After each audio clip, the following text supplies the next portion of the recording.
had your highs and your lows, and you've been absolutely magnificent right through.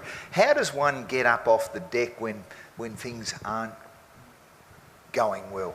I would like to share one experience with you here. It's a funny story, but completely out of the box, which we hadn't tried, and it did wonders for our team. We were playing against New Zealand, and Chris Keynes was bowling. This was in India, in Mohali, so in your hometown.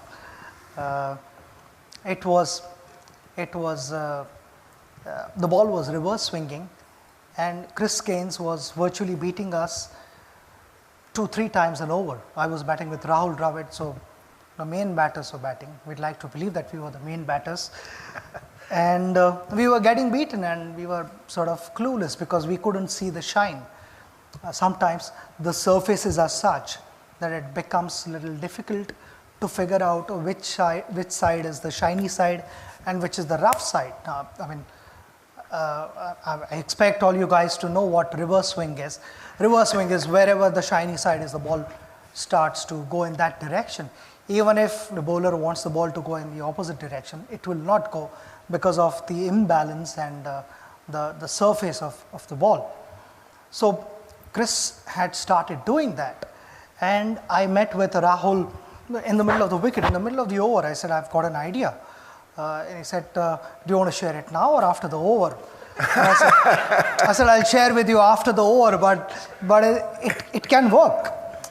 So Rahul said, okay, tell me now, what is your idea? I said to Rahul, I am closer to the bowler, and when he's walking back on the run-up, I need to stand here.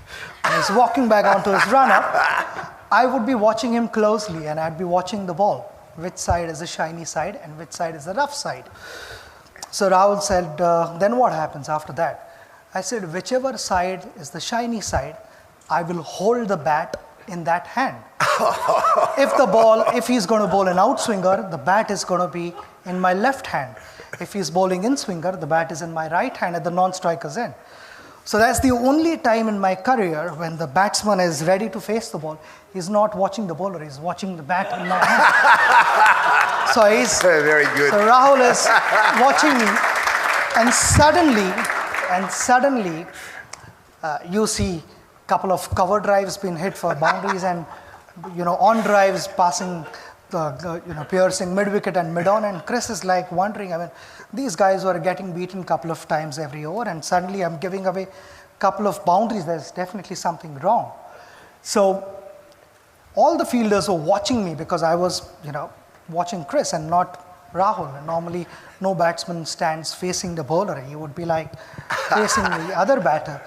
And then I would quickly change the bat, and by then they had sort of figured out that there is something fishy. And Chris lost his momentum, he lost his rhythm, and he held the ball cross seam, and he bowled the ball, and instead of looking at Rahul or checking what has happened there, he looks at me and I said, what have you got for this?